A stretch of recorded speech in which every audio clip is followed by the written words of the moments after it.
Fiż-Żejtun Joseph Muscat qal li l-familji mhux fuq Richard Kakija Caruana qegħdin jitkellmu iżda dwar kif ma jistgħux ilaħqu mal-ħajja. Illum anke l-familji middle class qegħdin iħossu li qed jieklu minn ġewwa. Dan huwa gvern li xorob is-saħħa tal-flus fil-bwiet tal-eluf ta' familji b'negozji msalba li ma jistgħux jinvestu għall-futur tagħhom. Pajjiżna għandu bżonn ta' xogħol tajjeb u ta' edukazzjoni li tħejji lil uliedna għad-dinja kompetittiva tal-lum u t'għada. Hawnhekk Joseph Muscat feraħ lill-istudenti li għaddew mill-eżamijiet. Iżda ħsibijietna għal il-mexxej Laburista imorru wkoll fuq iż-żgħażagħ illi m'għaddewx mill-eżamijiet. Lilhom u l-ġenituri tagħhom il-Partit Laburista jagħmlilhom kuraġġ. Iżda mhux biss, hekk kif il-Partit Laburista ser joffri l-għajnuna bla ħlas biex ebda student ma jitħalla jaqa' lura. Fiċ-ċentri tagħna tan-naxxar u ta' raħal ġdid għajnuna b'xejn lil mijiet ta' studenti biex dawn jerġgħu jagħmlu ir-resits, jerġgħu jagħmlu l-eżamijiet, jerġgħu ikomplu immixjin il-qudiem. Joseph Muscat spjega kif lan tal-moviment u li jiġġieled il-qatt li reġa' beda jolli rasu, dan fl-istess ħin illi naqas il-bejħ u l-konsum waqt li d-deficit fl-ewwel xhur tas-sena kien it-tieni l-ogħla minn kemm ilu Prim Ministru Lawrence Gonzi. Jien ngħidu lil Lawrence Gonzi ir-responsabbiltà tad-deċiżjonijiet irresponsabbli li qed tieħu bħalissa anke wara l-elezzjoni jekk ikun hemm gvern ġdid terfa'ha int u int biss.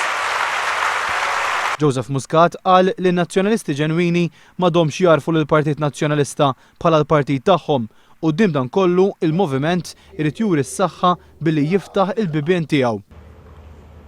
Nilqgħu mhux biss il-min huwa komdu li forsi nilqgħu fostna x'kien xi darba magħna u reġa' ġie lura. Nilqgħu mhux biss lil min kien jimmieli ta' band oħra u issa jiġi magħna. Imma nilqgħu anke lil min kien ta' fuq nett kontrina. Għax dik hija l-politika tagħna. Fil-waqt li Gonzi PN ser jerġa' jwieqed kollox lil kulħadd, il-Partit Laburista ser joffri roadmap pożittiva biex jinħoloq il-ġid u x-xogħol u dak li jwieqed ser iwettqu. Joseph Muscat saħaq li hemm bżonn li tkun abbandunata il-politika tribali għaliex ma jagħmilx sens li gvern ikun hemm għal nofs poplu biss. Qal li jifhem li dan mhuwiex messaġġ faċli għal min ilu snin jaqla fuq wiċċu waqt li fl-istess ħin assigura li mingħajr dubju min sofra inġustizzja trid issir ġustizzja miegħu. Iżda tenna li ma jagħmilx sens illi l-gvern jinbidel għall-isem biss. Nofs il-poplu forsi miexi u nofs il-poplu ikkastigat.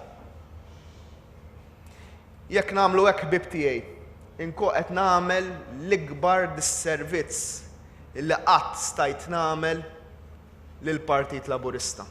Joseph Muscat temm billi dikjara li l-unika mod kif nelbu l-isfidi li ser ikollu qudiemu pajjiżna huwa billi nużaw ir-riżorsi ta' kulħadd faqda għax hekk biss jirnexxielna nkunu l-aqwa fl-Ewropa.